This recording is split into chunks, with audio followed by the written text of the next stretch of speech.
Right, so our favorite volcano, which I also call the most beautiful volcano on Earth, is a volcano which I call here a volcano with 1,000 faces or 1,000 facets.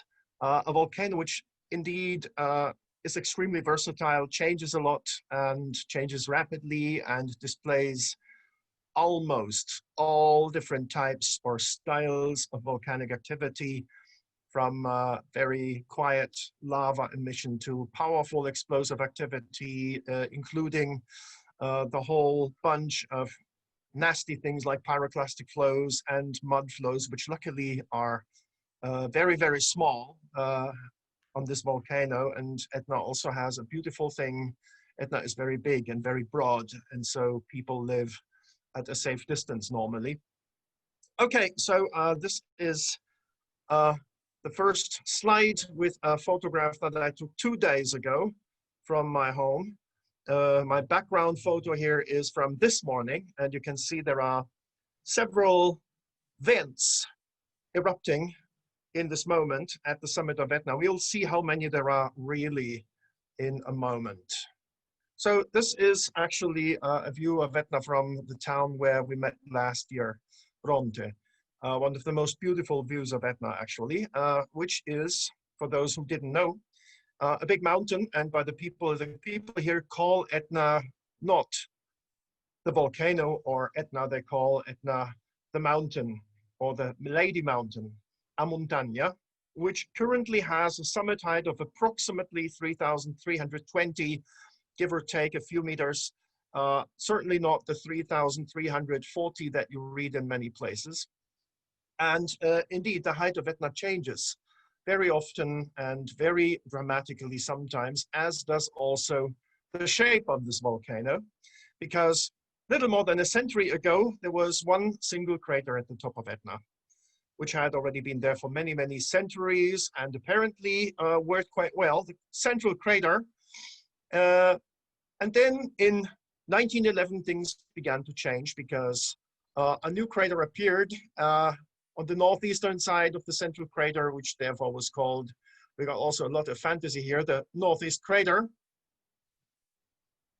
And then more craters appeared. This is the most up-to-date digital map of Etna's summit area. This was acquired in part by drone in October of this year. And you can see the Northeast Crater.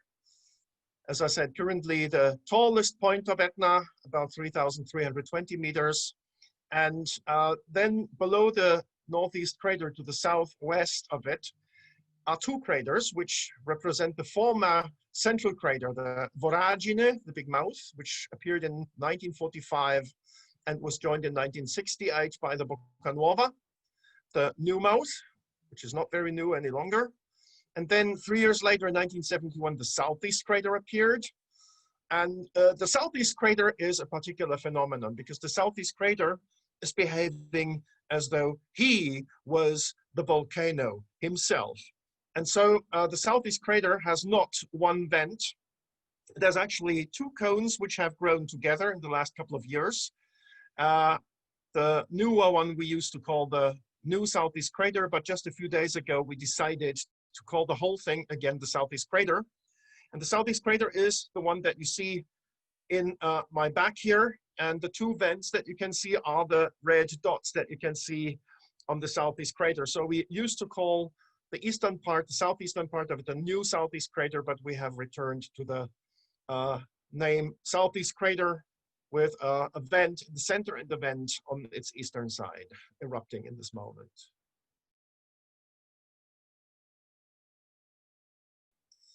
And currently the activity is very mild, but sometimes it can get extremely violent.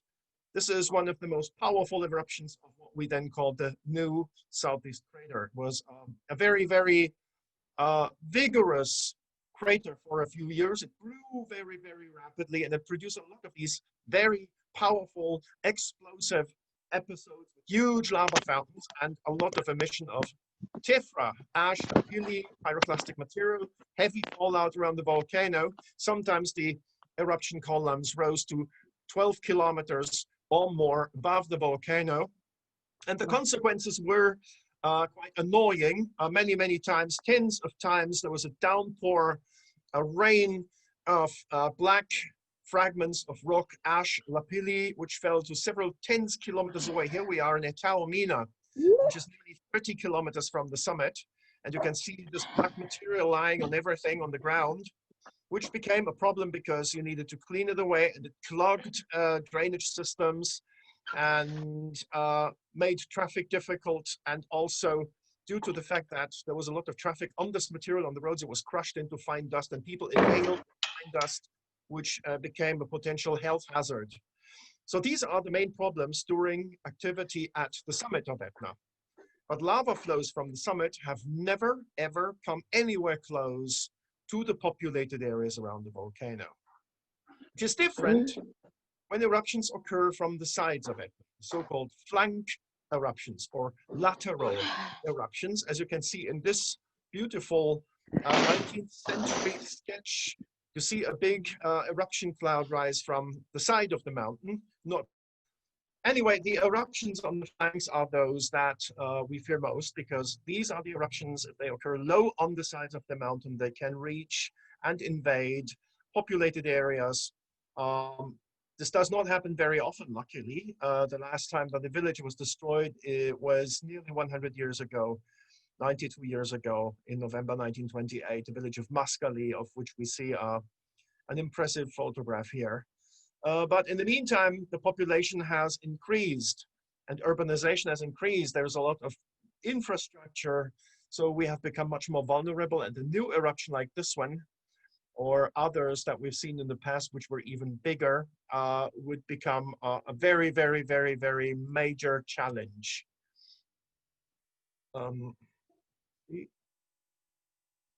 So one day it will happen that we will see a new volcanic cone, a new little volcano baby of Mama Etna grow in the middle of one of these villages, which looks like something really, really apocalyptic and absolutely impossible. But many of these villages have been built around and in part on top of the cones from old flank eruptions. So nobody should be surprised if this one day happens again. So what can we do? We are discussing a lot in these days how we can defend ourselves against earthquakes. We can build earthquake-resistant buildings, but there are no eruption-resistant buildings. So there are no anti-lava constructions, and the only way to deal with such an event would be not to be there when it happens. Luckily, we do have the means to be able to tell which are the places which are more likely to be invaded by future lava flows, because we've run a lot of computer simulations, a lot of different groups, working groups together for a major civil defense project about 10 years ago, ran hundreds of thousands of computer simulations. And this is one of the sum maps, the sum of many, many simulations. And you can see that there are determined areas, the blue areas, where the likelihood of future lava flow invasion is highest, which is at least one means if I look for a home, or if I want to build a home, I would probably not choose one of these blue areas. So we can say beforehand which are the areas most at risk. Although obviously maybe the next eruption will take one of these areas which have the more yellow colors. And obviously we try and understand what the volcano has, what intentions the volcano has, what the volcano is about to do. And this is one of our most important bits of work. Also see Salvo Consoli here. Ciao. We keep this volcano under constant surveillance. So there are always two of us, like the colleagues Antonio and Antonio in this photograph in our surveillance room, our sala operativa. And there are always two of us round the clock every single day. I'll be back there during the night of Saturday to Sunday. And we have lots of signals which arrive there, which are linked to automatic alarm systems, which are meant to wake us up if we fall asleep during the night shift. And this is important to be able to communicate with civil defense, with the authorities, in case of determined events like earthquakes and increased volcanic activity, and also ash emission, which might become a problem for air traffic. So we're also responsible for warning air traffic. And all this is based on the data which come from a very, very dense network of instruments, which make us understand the messages from this volcano. And some of the most important of these messages come in the form of seismic activity. Here we see a map with the epicenters of Etna earthquakes in 1 year, from the 1st of October 2016 to 1 year later. In this 1 year, there were 1,097 earthquakes, localized earthquakes in the Etna area at different depths, which is shown with the different colors. And if 1,097 earthquakes sounds like a lot, then let's have a look at the next year. 1st of October 2017 until the 5th of October 18, and the number of earthquakes more than doubled to reach nearly 2,500. This was a message. This was one of the most important messages, an increase in the seismic activity, which generally means that the mountain becomes more and more unstable because it pressurizes. And in such situations, many of these earthquakes come in the form of so-called earthquake swarms. So sequences of many dozens, hundreds of earthquakes in determined areas. And if these earthquake swarms increase in frequency, this is one of the signals that tells us that the volcano is becoming more and more unstable and nearing probably an eruption from the flank. This is what we saw 2 years ago. In the fall of 2018, we had lots of earthquake swarms with an exponential increase in the seismic energy release, which was accompanied also by a swelling, an inflation of the volcano. The red arrows show how the volcano became larger, and the yellow bars show how the volcano swelled vertically, and you can see most of it was in the center of the volcano. But if you look at the little yellow bar here at the bottom, the IIV, this is a GPS station in our institute in Catania, which also was uplifted by several millimeters in a few months. So there was an overall inflation of the volcano and increasing seismic activity 2 years ago, all of which made us think, okay, Etna is nearing an eruption on the flank. There had been no eruption on the flank for more than 10 years. And there was visible activity at the summit, which had been going on for years. And at that time, November, December of 2 years ago, the activity was concentrated at 3 of the 4 craters at the summit: the northeast crater, the Boca Nuova with 2 vents, and the southeast crater, which are also making little lava flows. Beautiful activity. And this was also gradually increasing until Christmas Eve in the morning. Finally, we had the long expected eruption from the flank, which was actually a small eruption, but it was accompanied and followed by very, very intense seismic activity, including a magnitude 4.9 earthquake in the populated southeastern area on Boxing Day, on the 26th of December, 2 days after the beginning of the eruption, which caused a lot of damage. Luckily, no fatalities, and the area is still recovering or starting to recover from the effects of that earthquake 2 years ago. And then, since the eruption was very small, we had the impression that Etna had much more to say. And indeed, already a few months later, in the spring of last year, activity returned at the summit, at the southeast crater. A first eruption at the end of May, early June. A second eruption in mid-July, which we also saw with Pierre Briol, who was a guest at our home on that evening, on the 19th of July. And then there was a third eruption at the end of July, with several fissures opening near the southeast crater. And so it was clear Etna was already back on the scene. Etna was already charged again. Magma was up there at the summit after just a few months. But then things changed in September, and the activity shifted to a crater which we had not seen in activity for quite a few years, the so-called voragine, the big mouth, which is also very often called the central crater because it is the most central of the 4 main vents at the summit. And within a few days, a little cone began to grow on the floor of this crater, which over the fall and the winter became bigger and bigger. Here's a photograph taken before this activity. And you can see there was this funnel-shaped pit at the bottom of the crater, and this is the situation in November. You can see this new cone sitting in the center of this crater, which subsequently became still bigger and nearly became the highest point on the volcano. And it made a very, very beautiful activity with small explosions and little lava flows. The lava flows actually went from this new cone that we see here in the background into the crater nearby, the Bocca Nuova, which was filled to quite some degree with this lava from the voragine. Interesting phenomenon. But shortly after the end of the eruption of the activity in the voragine in the spring of this year, the Bocca Nuova started collapsing, and there are now 2 new pits on, on the floor of the Bocca Nuova in the lava from the voragine from this winter, which are active.